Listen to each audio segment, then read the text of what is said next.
எல்லோருக்கும் நமஸ்காரம். ஸ்ரீமதி ராமானுஜாய நமகா, ஸ்ரீமதி நிகமாந்த மகாதேசிகாய நமகா. வாயு புத்திரனின் மகிமைகள் என்ற இந்த தலைப்பில் நம்ம சுந்தரகாண்ட கதையை நம்ம பார்த்துட்ருக்கோம். அனுமனுடைய அதிசய சாகசங்களை நம்ம இதில் பார்க்குறோம். ஆஞ்சநேயா சொல்லும் பொழுதே நமக்கு உள்ளத்தில் ஒரு சந்தோஷமும் ஒரு புத்துணர்வும் வரும்.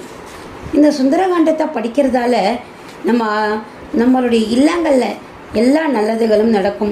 நம்ம மனசுலேயும் நல்ல எண்ணங்கள் தோன்றும். உடம்புலையும் எந்த வியாதிகளும் நம்மளை அண்டாமல் இருக்கும். அதனால தான் அந்த காலத்திலிருந்தே எல்லாரும் நிச்சயமாக ஒவ்வொரு புனர்பூசத்துலேயும் இந்த சுந்தரகாண்டம் படிப்பாள். இப்போ அப்படி படிக்க முடியாதவா இந்த கதைகளை செவி வரியாவது கேட்பாள். இப்போ அதுக்கும் நமக்கு நேரம் இல்லாமல் இருக்குது. ஸோ கொஞ்சம் பெருசாக இருக்கும் சுந்தரகாண்டம் படிக்கிறதுக்கு அப்படின்னும் சில பேர் யோசிப்பாள். அதனால தான் நான் இந்த கதையை சின்னதாக பிரித்து ஈஸியாக எல்லோரும் புரிஞ்சிக்கிற மாதிரி குட்டி குட்டியாக பிரித்து கொடுத்துருக்கோம். நீங்களும் கேளுங்க, மற்றவங்களுக்கு ஷேர் பண்ணுங்கள். உங்கள் வீட்டில் சின்னவங்க பெரியவங்க யாராக இருந்தாலும் இதை கேளுங்க, உங்களுடைய மனசில் ஒரு நிம்மதி பிறக்கும் அப்படின்னு சொல்லுங்கள். கட்டாயம் நம்ம ஆற்றுல ஒரு நல்லது நடக்கும். இதை கேட்க நீங்களே இதை பற்றி நீங்கள் கமெண்ட் பண்ணுவீங்க. எனக்கு ஏன்னா இதை நான் என்னுடைய எக்ஸ்பீரியன்ஸில் நான் உணர்ந்ததை நான் உங்களுக்கு ஷேர் பண்ணுறேன். கேளுங்க, நல்லதே நடக்கும் எல்லாருடைய இல்லங்களிலும். இப்போ நம்ம பார்ட் 8 பார்க்கலாம். வாயு புத்திரனுடைய மகிமைகள். எங்கிருந்தோ ஒரு புதிய பலம் வந்தாற்போல் உணர்ந்தான் அஞ்சனை மைந்தன். தனது இரு தொடைகளையும் கட்டிக்கொண்டு அவன் ஆர்ப்பரித்ததை காணும் பொழுது இவன் ஏற்கனவே சீதையை கண்டு வந்து விட்டானோ என்று அனைவரும் எண்ணும்படியாக இருந்தது. சொல்லுங்கோ, சீதைக்கு தைரியம் சொன்னால் போருமா, இல்லை சீதையை என் தோளிலேயே தூக்கிட்டு வரணுமா? அந்த ராவணனுடைய லங்கை முழுசையும் அழிக்கணுமா, இல்லை அந்த லங்கேஸ்வரனையே அழிக்கணுமா? அரக்கர் கூட்டம் மொத்தத்தையும் நிர்மூலமாக ஆக்கணுமா, இல்லை அந்த அரக்க வேந்தனை மட்டும் ராமன் காலடியில் கொண்டு வந்து சேர்க்கணுமா? என்ன செய்யணும்னு சொல்லுங்க, நான் அதை இப்போவே செஞ்சு முடிக்கிறேன். அஞ்சனை மைந்தன் உத்வேகமும் உற்சாகமும் சேர பேசினான். அவனது உற்சாகம் மற்ற வானர வீரர்களையும் இப்பொழுது தொற்றிக்கொண்டது. அந்த இடமே ஆரவார கூச்சலால் அமர்க்கலப்பட்டது. அனைவரையும் கட்டுக்குள் கொண்டு வந்தான் ஜாம்பவான்.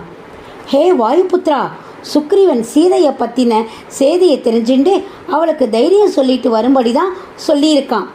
அதனால தான் நாம் அவன் சொன்ன வேலையை மட்டும் செஞ்சால் போதும்.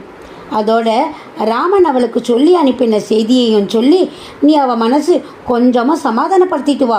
அவள் மனசு நோகாமல் அவளை சமாதானப்படுத்திட்டு வா. மீதி காரியத்தை ராமன் பார்த்துப்பான். நமக்கு இட்ட கட்டளைக்கு மேலே அதிகப்படியாக நம்ம எதுவும் செய்யக்கூடாது. ஜாம்பவானின் பேச்சில் இருந்த நியாயத்தை அஞ்சனை மைந்தன் உடனே அறிந்து கொண்டான். சரி, அப்படியே செய்கிறேன் ஜாம்பவான். நீ கொடுத்த தைரியத்தில் எனக்கு இந்த காரியம் இப்போ பெருசாகவே தோணலை. என்னை யார் எதிர்த்தாலும் சரி, அவளை முறியடிச்சிட்டு இந்த கடல் அதிவேகமாக தாண்டி போய் அந்த சீதா மாதாவை அவசியம் நான் சந்திப்பேன். இந்த காரியத்தை முடிக்க விடாமல் நடுவில் எத்தனை இடையூறு வந்தாலும் சரி, எல்லாத்தையும் தவிடு பொடி ஆக்கிடுவேன். நீங்கள் யாரும் இனிமே இந்த விஷயத்துக்காக கவலைப்படவே வேண்டாம். இந்த அனுமன் இந்த காரியத்தை முடிச்சிட்டான்னு நினச்சிக்கோங்க. நான் திரும்பி வர வரைக்கும் நீங்கள்லாம் இந்த கடற்கரையிலேயே எனக்காக காத்துண்டு இருங்கோ. நான் அதிசீக்கிரமாக இந்த காரியத்தை முடிச்சுட்டு நல்ல செய்தியோடு இங்கே வரேன். இப்போ எனக்கு நீங்கள் எல்லாரும் விடை கொடுங்க. உறுதியோடு அனுமன் கிளம்ப தயாரானதை கண்ட விண்ணவர்கள் மலர் மாறி பொழிந்தனர். வானரர்கள் வாழ்த்து கூறி வழி அனுப்பி வைத்தனர். ராமபானத்தைப் போல வேகமெடுத்தவன் ஒரே தாவலில் அருகில் இருந்த மகேந்திரகிரியின் உச்சியை அடைந்தான். செய்ய இருக்கின்ற பெரிய காரியத்திற்கு தகுந்தாற்போல பெரிய வடிவத்தை எடுத்துக்கொண்டான் அனுமன். அன்று திருவிக்கிரமனாய் வடிவெடுத்த வாமனனைப் போல காண்பவர்கள் கண்களுக்கு அவன் காட்சியளித்தான். அந்த வாயுபுத்திரனின் சிரம் விண்ணவர் உலகை தீண்டியது. ஒரு கணம் சீதை அந்த வானவர் உலகில் இருக்கக்கூடுமோ என்று எண்ணியவன் பிறகு அந்த எண்ணத்தை நிராகரித்தான். அவன் நின்ற இடத்திலிருந்து பார்க்கும் பொழுது தென் திசையிலுள்ள இலங்கை நன்றாகவே தெரிந்தது. பொன்னை உருக்கி செய்தது போல் இருந்த தனது இலக்காகிய இலங்கையை கண்டதுமே அனுமனின் உடல் பரபரத்தது. மலை உச்சியில் இருந்தே அவனால் இலங்கை நகரின் சோலைகளையும் மாட வீதிகளையும் தெளிவாக காண முடிந்தது. அப்பொழுதே இலங்கையை அடைந்து விட்டதாக எண்ணினான் அனுமன். 8 திசைகளும் நடுங்க தனது தோள்களை தட்டி கொண்டான். வீரக்கழல்கள் அணிந்திருந்த தனது பாதத்தை மலை சிகரத்தில் அழுந்த பதித்தான். அவனது பாரத்தை தாங்காமல் மலையின் உச்சி பிளந்தது. மலையில் இத்தனை காலமாய் பதுங்கி இருந்த உயிரினங்கள் ஒவ்வொன்றும் அலறிக்கொண்டு நாற்புறமும் சிதறி ஓடின. அந்த மலை உச்சியிலிருந்து வீழும் அருவிகளில் அனுமனது செயலால் இடம்பெயர்ந்த விழுந்த மரங்கள் அத்தனையும் வேகமாக அடித்து கொண்டு ஓடின. அமைதியான அந்த மலைச்சாரல்களில் தத்தம் கணவரோடு சஞ்சரித்து கொண்டிருந்த தேவமாதர்களோ அச்சத்தினால் கண்களை இறுக மூடி தமது துணையை நெருக்கமாக அணைத்து கொண்டனர். அந்த செயல் அன்று ராவணன் கையிலை மலையை தூக்கிய பொழுது பார்வதி தேவி சிவபெருமானை தழுவிக்கொண்டது போலே இருந்தது. இப்படி அந்த மலையில் ஒரே கணத்தில் பலவிதமான மாற்றங்களை விளைவித்த அனுமன் தன்னை நன்றாக நிலைப்படுத்தி கொண்டு ஒரு பெரிய ஹுங்காரத்துடன் மேலே எழும்பினான். மேலெழும்பிய வேகத்திலே அந்தரத்திலே பறக்க ஆரம்பித்தான் அனுமன். வேகமாக பறப்பதற்கு வசதியாக தனது கால்களை மடக்கி கொண்டான். வாளை உயர்த்தி கொண்டான். கழுத்தை உள் அடக்கி கொண்டான். தந்தை வாயு பகவானையே மிஞ்சும் வேகத்துடன் முன்னேற ஆரம்பித்தான். அவன் கிளம்பும் பொழுது இடம்பெயர்ந்த மகேந்திரகிரி மலையின் பெரிய பெரிய பாறைகளும் பச்சை மரங்களும் தாமும் இலங்கைக்கு செல்ல விழைவது போல அனுமனை பின்தொடர முயன்றன. ஆனால் அவனது வேகத்துக்கு ஈடு கொடுக்க முடியாதவை போல சிறிது தூரத்திலே அவை கடலில் வீழ்ந்து முழுகின.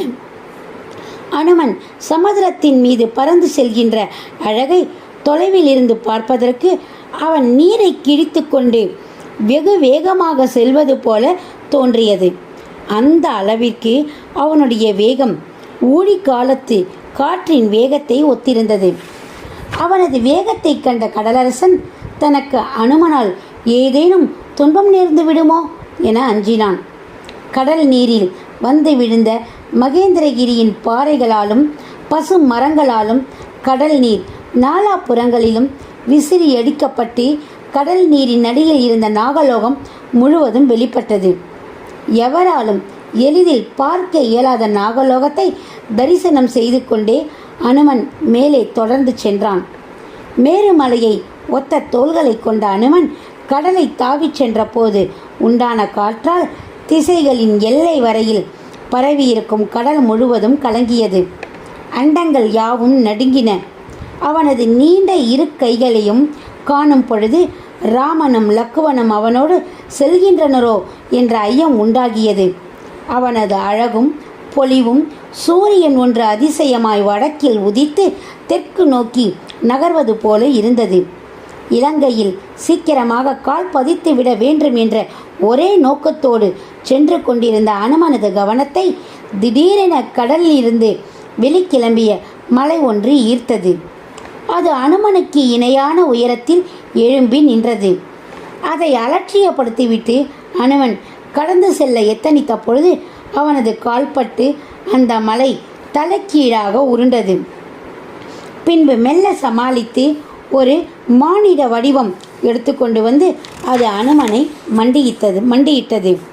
அப்பொழுதும் அதனை அண்ட ஒட்டாமல் அனுமன் கருமமே கண்ணாக விரைந்து செல்லவே முற்பட்டான். ஆனாலும் விடாமல் அது அனுமனோடு பயணித்தது. அதற்கான காரியத்தை அறிய முற்பட்டான் அனுமன். நீ யாரு? உனக்கு என்ன வேணும்? எதுக்கு என்னோட வர நீ?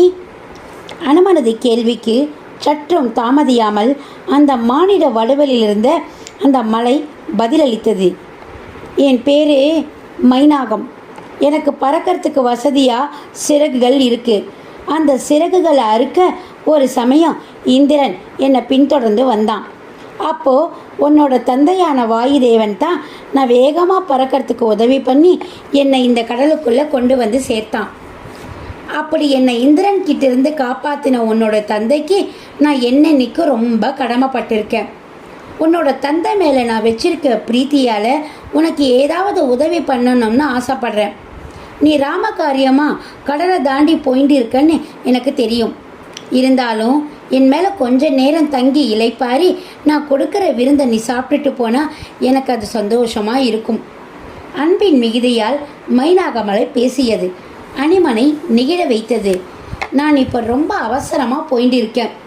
அதனால் உன்னோட இந்த உபச்சாரத்தை இப்போ என்னால் ஏற்றுக்க முடியாது. ஒருவேளை நான் காரியத்தை நல்லபடியாக முடிச்சுட்டு திரும்ப வந்தால் அப்போ உன்னோட உபச்சாரத்தை கண்டிப்பாக நான் ஏற்றுக்கிற மைனாகம் சொல்லிக்கொண்டே எதற்கும் சஞ்சலப்படாத அனுமன் காற்றினும் கடியதாய் இலங்கையை நோக்கி விரைந்தான். இது வரைக்கும் நம்ம இந்த பாட்டை பார்த்துருக்கோம்.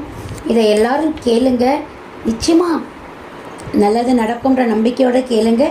நல்லதே நடக்கும். கமெண்ட் பண்ணுங்க. உங்களுடைய கமெண்ட்டை இன்பாக்ஸில் பதிவிடுங்க. நன்றி, வணக்கம். மாலதி ராகவன், காஞ்சிபுரம்.